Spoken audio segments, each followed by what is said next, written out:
Hey everyone, welcome to my channel. In today's video, I'm going to show you how to get this very grungy looking card done with some walnut ink and some other kinds of ink and some embossing, a little bit of sewing. Of course, I won't show you the sewing, and some kind of funny little techniques that you may have not tried. So let's go ahead and get into the video.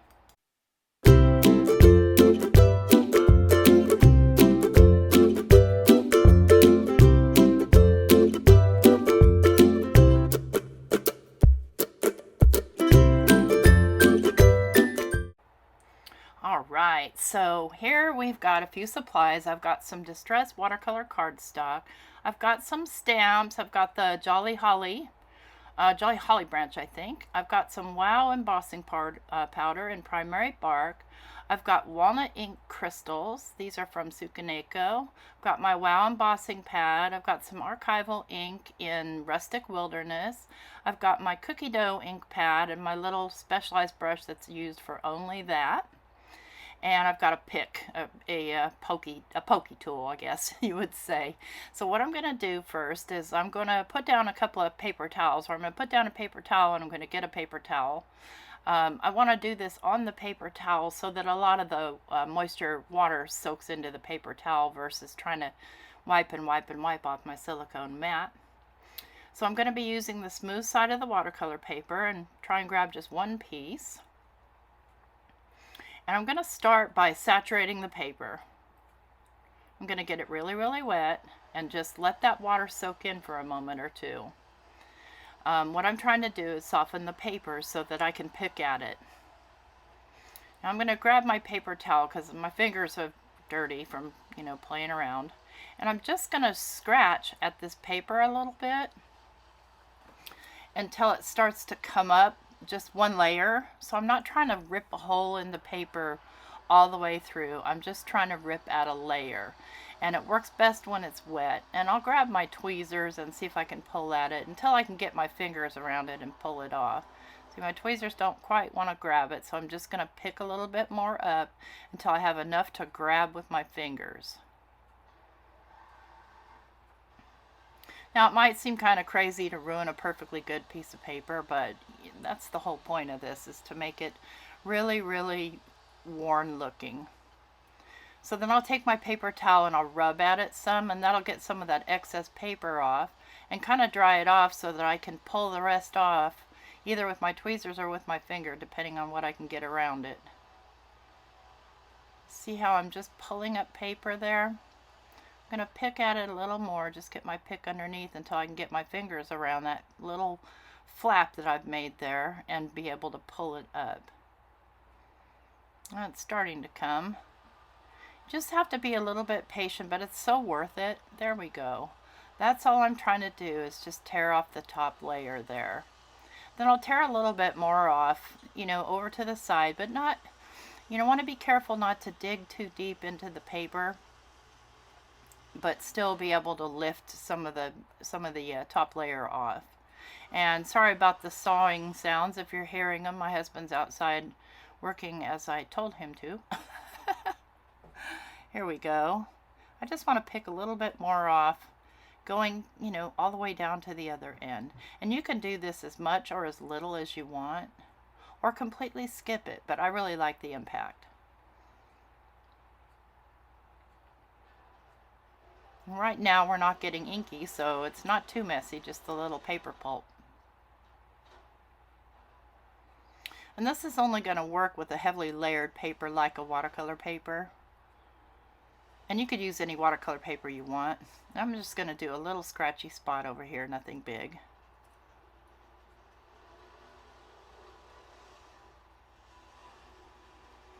There we go.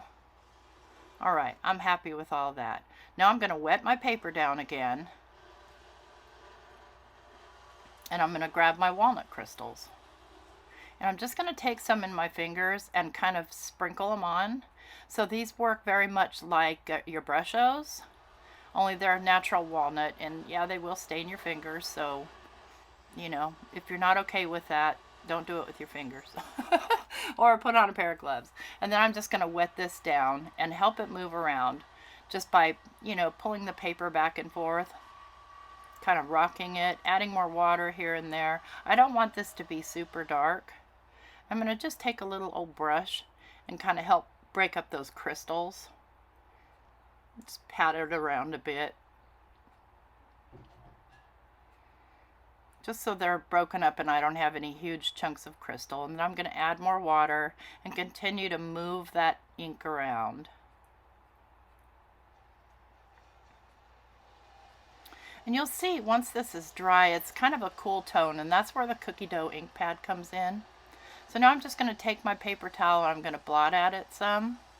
Spread that color around, and it also lightens it. And you see how the paper pulp took the ink differently. So I'm going to pull this off, and I'm going to dry it really well. And we'll speed up the drying process, probably, maybe not. Do want to make sure that it's almost completely dry.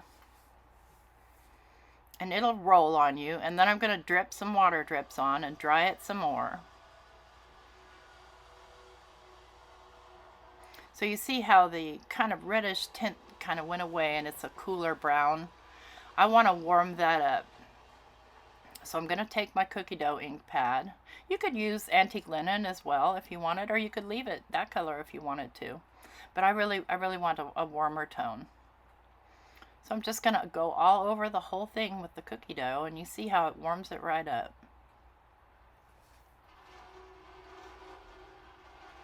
But it's still got that grungy look to it.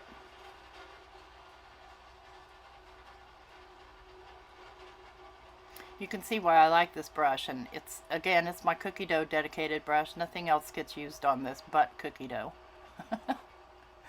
I don't have a lot of dedicated brushes, but this is one of them. So the cookie dough has a little bit of a yellow hue to it, giving that warmth. So we're good with that. Now on to the next step. So I'm going to be stamping on here, and I'm going to grab my stamp platform. And I don't want heavy stamping, so I really want this to look old. So you'll see what I do here. First of all, you're stamping on texture, so already it's going to be difficult. But I'm going to place this little holly branch stamp right about here. What I'm trying to get is like sort of a frame effect. So I'm going to go right about here, and I'll be trimming this down too. And let's go right there. Okay. I'm going to grab my stamp, and then I'm going to grab my Rustic Wilderness archival ink. And the reason I want archival is because I want it to be waterproof. Because we'll still be working with some more water. Yeah, more water. So I'm just saturating this stamp here with the archival ink. I'm going to press down, and I'll take a look and decide if it's enough. See, I want just a really light impression. Little bit darker though. You can stay this light. You can go as dark as you want to go, but I want this to be a light impression, as if it's an old advertisement or something like that. So all I'm going to do is just flip my paper around, and that's going to get me that framed impact. And you see there where it's really dark and where I've got my paper ripped, the ink isn't going to take as well, and that's exactly the look I'm looking for. So I'll stamp it once, see how I like it. Yeah, I think I'm going to need one more.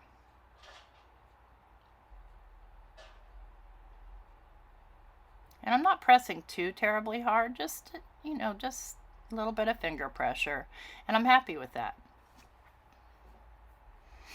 So those are exactly catty corner to each other. And then I'm going to put my sentiment in the middle, in between the two. I'm going to kind of place it where I think it should be. And then I'm going to pick it up with my Misty, the back of my Misty. I don't know what I'm talking about there, but no, I'm gonna put a piece of acetate inside. It's typical, my acetate, well, it's hard to see acetate. And because I have that waffle flower sticky mat, the acetate sticks to it nicely, but this will help me make sure that I'm straight and I'm happy with my placement. And I'm trying to kind of judge, because there's 4 lines, I want 2 of the lines to kind of be in line with two landmarks on the stamps, on the holly stamps. So let's test that, and I'll just use a little bit of VersaFine Clair Nocturne, just because all I'm trying to do is just test my placement. And yeah, I'm happy with my placement. So I'll wipe off my acetate and pull it off, and wipe off my stamp, being careful not to accidentally move it. Then I'll pick that up, and I'll treat it with my anti-static powder tool, provided I can find it. I'm just testing it to make sure that it's completely dry, because I'm going to be using a very dark brown embossing powder. I don't want it sticking everywhere. So I'll just use my anti-static powder tool here. And these, you can't see the powder coming out, so it's kind of, I'm always wondering if there's actually anything coming out of there. But I think there is. So I'm going to use my Wow embossing pad and just press down fairly lightly. I don't want to smush anything. And just to make sure I have enough ink, I'm going to hit it again lightly. Okay. And just rub it lightly with my finger. And then here I've got just a piece of scrap paper that I'm going to use to catch my embossing powder. And I've got this Wow embossing powder. I'll put it in the description box. I know I said what it was earlier, but now my brain can't remember. And yeah, it's okay. I've got a little bit there, so I had a little bit of moisture still right there on that little holly branch, but I'm okay with that. That's fine, because remember, we're working on super grunge here. And then I'll go ahead and hit that with my heat tool until all the embossing powder is melted.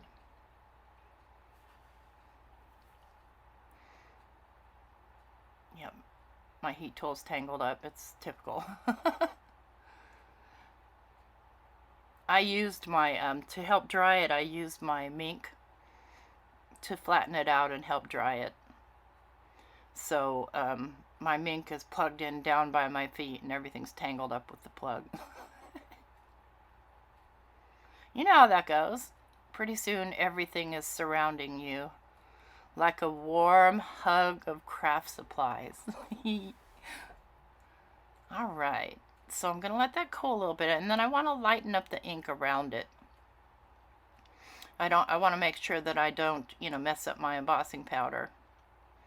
Just making sure it's dry, wiping off any excess anti-static powder. And then I'm just going to take my paper towel, and I'm going to get some water on it. And I'm going to lay it down and just kind of dab up some of the darkness out of that one spot. And it does work some, but I end up just squirting directly down. Let it sit for a couple of seconds and then dab up, and that lines it up quite a bit.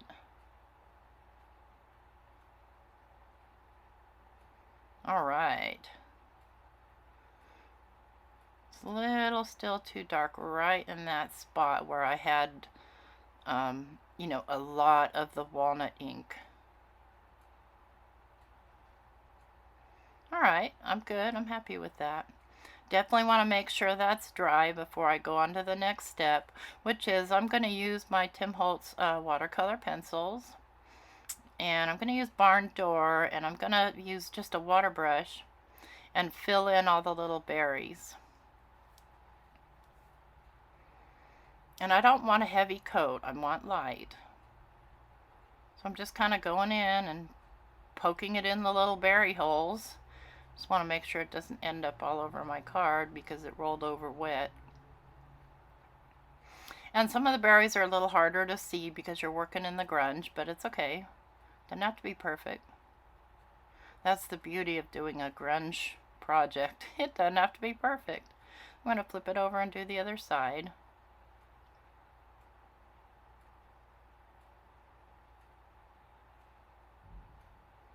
Try and hold my project still while I'm doing it. And I'm using I think a Kuretake water brush. Then I'm going to grab, I think I'm going to grab the olive color and fill in the leaves just with this lighter color. In hindsight, I decide later that I'm not crazy about that, but I leave it. It just, I had wished I had a different shade of green. Oh, it looks like I completely, oh, I'm not doing that. I'm doing the fossilized amber to do the little bows. And here's where I'm using the olive color. Can't think of the name of it right now. But I don't want I didn't want to use the darkest green, and that's about the only other green that isn't kind of a blue hue. So I'm just sort of lightly filling in these leaves just to get that added pop of color. And I do have this sped up a bit, but it's, I'm not doing any major intense, let's be perfect kind of coloring here. I'm doing a watercolor. Okay. So now we're looking like a vintage Christmas greeting of some sort. Let me just dry that up a bit before I go on to the next step. Then I have another little stamp from the stamp set, and I'm going to lightly stamp that. I'm going to use some vintage photo, and you'll barely be able to see it. It'd be almost like a watermark.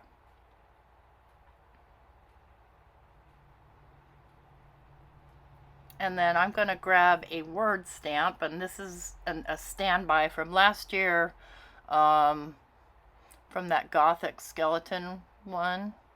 This is one of the stamps that sits in a little container at my desk because it's like a most used stamp that I don't have to want to hunt down all the time. And then I'm going to trim this down, and I'm going to trim it down to 3 3/4 by 5 because I want to have 2 matte layers. So I'm basically just cutting off a 1/4 inch off of each side.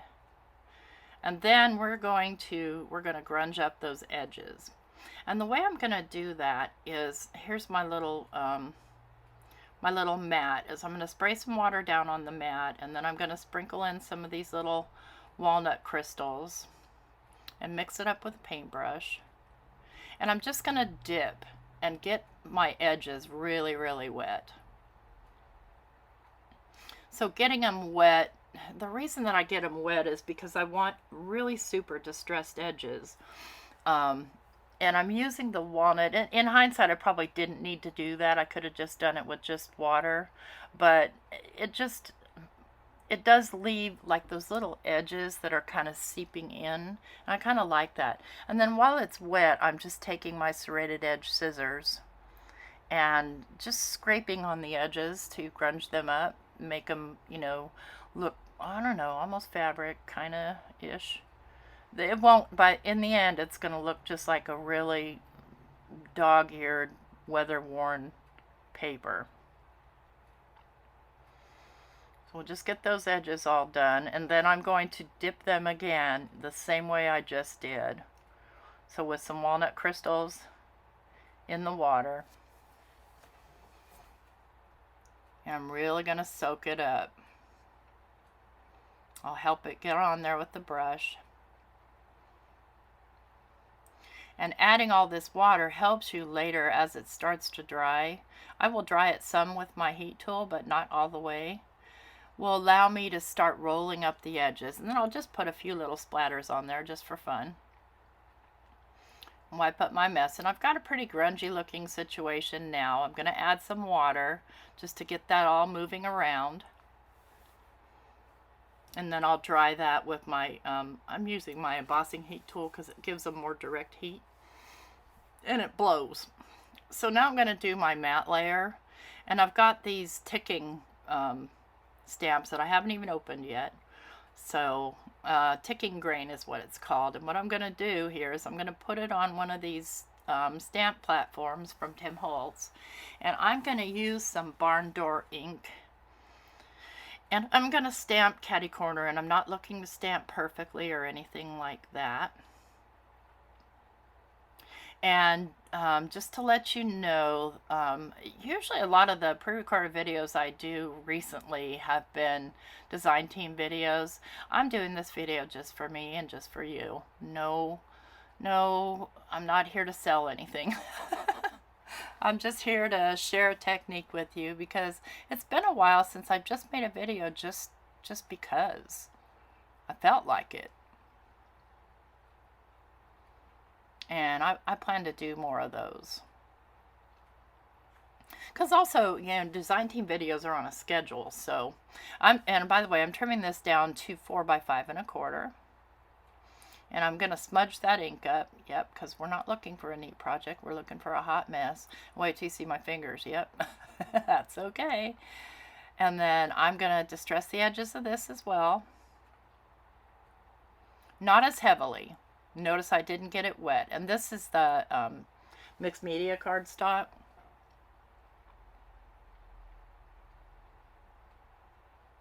Just pulling my scissors along there. I have a distressing tool, but I prefer doing it with scissors. Just to me, it's easier.